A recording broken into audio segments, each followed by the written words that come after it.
This is Bob Martin with rcsub.com.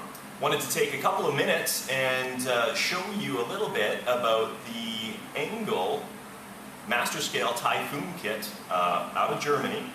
It's an absolutely beautiful kit. I really enjoyed putting it together. It was a challenge, but the end result was definitely worth it. I want to take just a little bit of time, show you a bit about the kit. I'm going to show you how it works, all of the systems that are incorporated in the kit, and hopefully by the end of the video give you a better idea about what the Engel Typhoon kit is all about.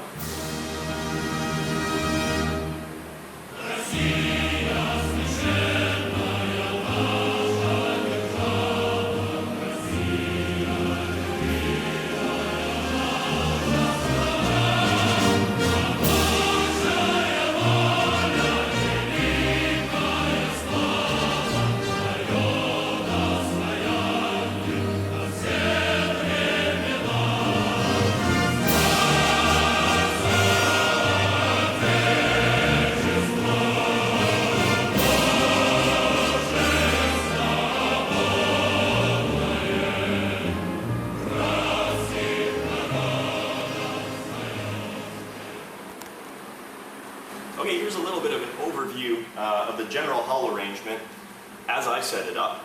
In the nose here, you can see that there is, well, maybe you can't see, but there is a hole in the bottom where a single bolt comes up and meets the upper hull, and that secures the upper hull, which is split at the center line of the hull, to the lower hull. Single screw is pretty quick to get into the internal workings. There's a lip on the back seam here that keeps the hull on. This model features operational bow planes, retractable bow planes, retracting and emerging periscopes. There is an LED lighting system in the conning tower to help keep track of it while it's submerged. Independent rear propulsion, so you've got independent control of both of the rear props. That helps with the turning radius a little bit. And also, you can probably see on the side here there are some holes for the bow thrusters, which again helps the turning radius of the model while it's stationary. Because of the sheer size of it, it is a little tricky to maneuver in smaller areas, and that bow thruster helps it turn basically along its own length, especially when you use it in conjunction with the independent throttles that are built into the model. Okay, I want to open up the hull for you so you can take a look at the internal workings, which are really the most interesting part of this model, in my opinion. Again, the bolt is going to be removed from the front. It's a single bolt. Just lift up on the front and slide the back out. Now, what you can see here with that cable is the power lead for the LED lighting in the conning tower. And inside is the main pressure hull. Now, this is what's called a dry hull boat, which basically means that the entire center section, at least, remains dry. Now, that's great for putting lots of internal goodies inside. There's a lot more room to work and arrange things in an organized and easy to access manner. Unfortunately, what that also means is that you need to displace or counteract the displacement of all of that air inside, and that means weight. Weight down low in the keel of the submarine in the center section. I've got additional weights set up in the bow and keel to help bring it down to the correct water line and neutral buoyancy. You can see the exposed conning tower mechanism here, which I'll show you a little bit closer here in 1 minute. I replaced the standard Engel lid, which is solid aluminum, with clear polycarbonate. And what that basically allows you to do is take a look at everything as it's working. You can check for leaks, you can check for functionality, make sure that all of your indicators are working properly. I've also got a built-in voltage and amp draw meter that you can view from the top, even though the model is all sealed up. Now, I've got it broken down into 3 sections so you can easily access anything without having to undo all of the myriad of bolts that hold everything down. It's a much better system. Took a lot of work to get it implemented, but it was definitely worth it at the end of the day.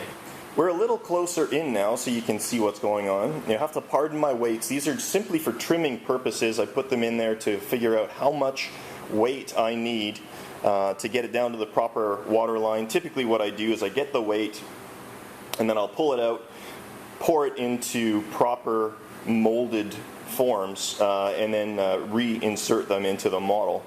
But you can see the general workings. Anyhow, this is the bow retract shaft, and that pulls this threaded rod forward and backward, which extends and retracts the bow planes. I'll get those working for you in a moment. And this is the bow plane actuator that actually tilts the bow planes forward and back. This is a Graupner bow thruster, and that basically is powered from an electric motor inside the dry hull section of the submarine. Engel likes these bellow style seals, and I'm becoming more and more attached to them as well. They're pretty bulletproof, easy to replace, and that's the other method of doing it is with a cup seal, which seals against the shaft.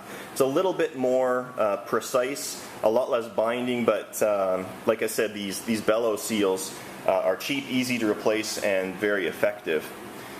What you can see here with this silicone tubing is something that I installed, and that basically allows me to pressure check the dry hull of the submarine for leaks without actually having to put it in the water. What I do is I just take this brass cap out, and I can pressurize the hull with a small pump, and then I can seal it and check the pressure after a few minutes to see if it's dropped or not. It definitely makes things a little bit faster so that you don't have to keep dunking and emerging the submarine to check for bubbles. With something of this size, that's very, very beneficial. What you can see here is the forward compartment, which is basically all the bow retract relays. This is the aft end of the main ballast tank, forward ballast tank right here. It's a piston style tank.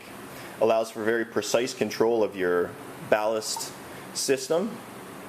If you look down in there, you can see the motor for the bow planes. This is a 10 amp 6 volt battery. Engel likes running their electronics off of 6 volts. 12 volts is more common in the United States. What you can see right here, this blue unit, is the volt and amp meter that's built in. It basically lets you know how many volts are left on the battery and how many amps it's currently drawing. Excellent for bench testing to make sure that you're not binding anywhere, and you can also calculate run times, which is extremely good as well.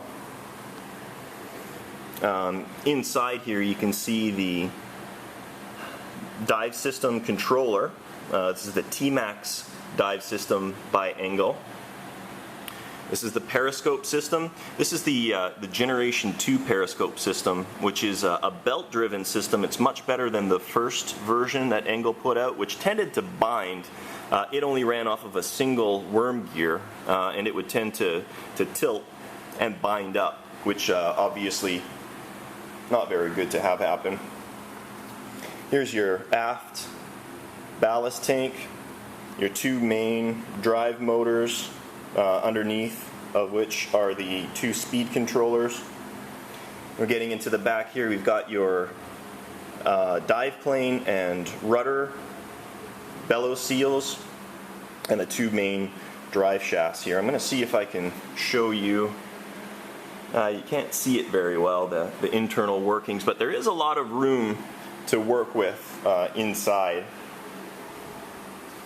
Here's the aft of the submarine. It's absolutely beautiful. The twin brass screws, the twin rudders, upper and lower, and your dive planes. Okay, here is the Roby F-14 twin stick radio system that I'm using on this submarine. Need a lot of expanded functionality for this model because of all the extra functions. You do have the independent throttles, left and right, that you can control from this. I've got it set up on this side for rudder and bow planes. These center switches here are to adjust the trim of the ballast system, which is a very interesting feature. You can adjust the trim forward and back, and then you can also adjust the precise trim to get a precise hover going underneath the water. All of these expansion switches here control the peripheral systems, such as the periscopes, the bow retracts, the bow thrusters, etc. So what I'm going to do here now is power it on so you can see some of these systems in operation. I've got my radio system turned on. I'm going to turn on my receiver and connect my power leads. Alright, I'm going to power everything up. I've already got my radio system turned on. Turn the switch on for the receiver. Connect the main power. The model's powered up right now. It's looks like it's pulling about 0.4 amps dry, which is basically all of the lights and the circuit boards drawing their standby power. What you can see here are the LED lights, which are actually quite bright, and I did that on purpose because when you're running this submerged, you want to be able to track it while it's under the water.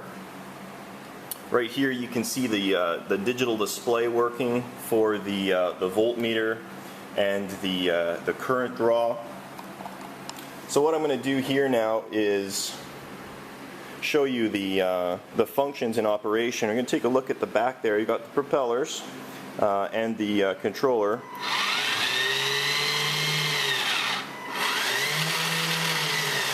You can see both of them in operation there. What we've got here now is the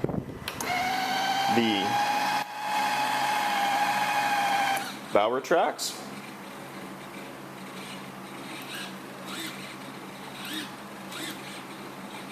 You can see the bow planes working, and they are set up on an automatic pitch controller.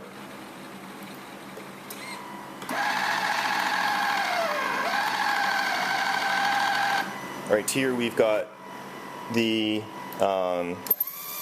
periscope system.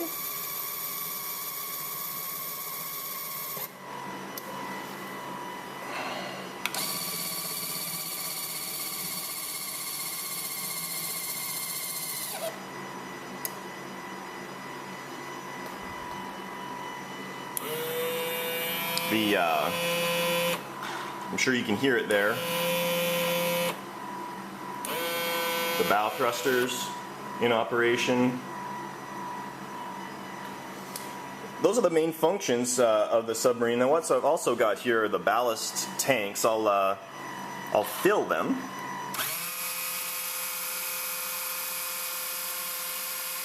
You can see the main drive shaft of the aft tank moving forward here right now.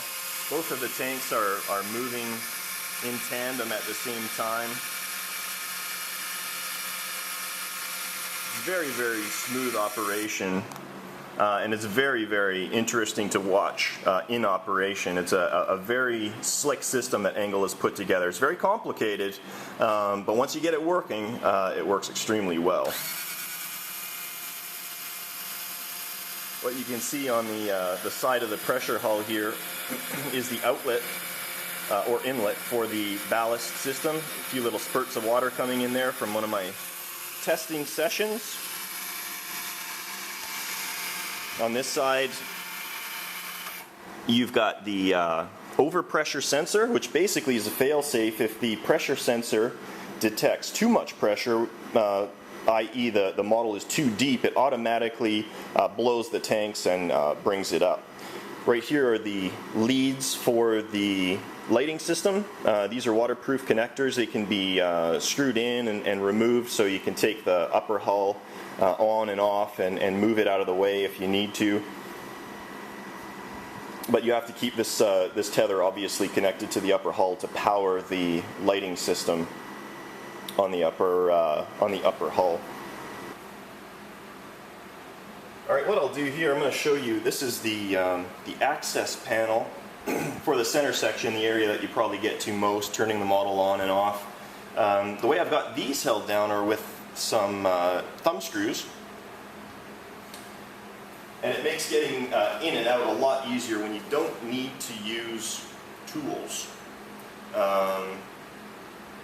Otherwise, you need to bring a wrench with you, and it makes it quite difficult to get in and out. So simply put it on. There's an O-ring seal around the top. The thumb screws go on, and they're all basically screwed down to the proper tension, so that the seal is compressed enough to maintain the pressure integrity inside the model. There you go, that's a very brief overview of the Engel Master Scale Typhoon kit. I wish I had more of an opportunity to show you video of it in action. Unfortunately, it's got to get out to its new home, which kind of precludes the opportunity for me to get it wet and really show you how it operates. However, it's a beautiful kit. I do highly recommend it, but only for people who do have extensive experience with RC models and electronics. It's not the easiest model to put together, but it certainly is one of the most imposing models that you'll ever see on the pond. Thank you for watching. Again, my name is Bob Martin with rcsup.com. We'll catch you next time. Thank you.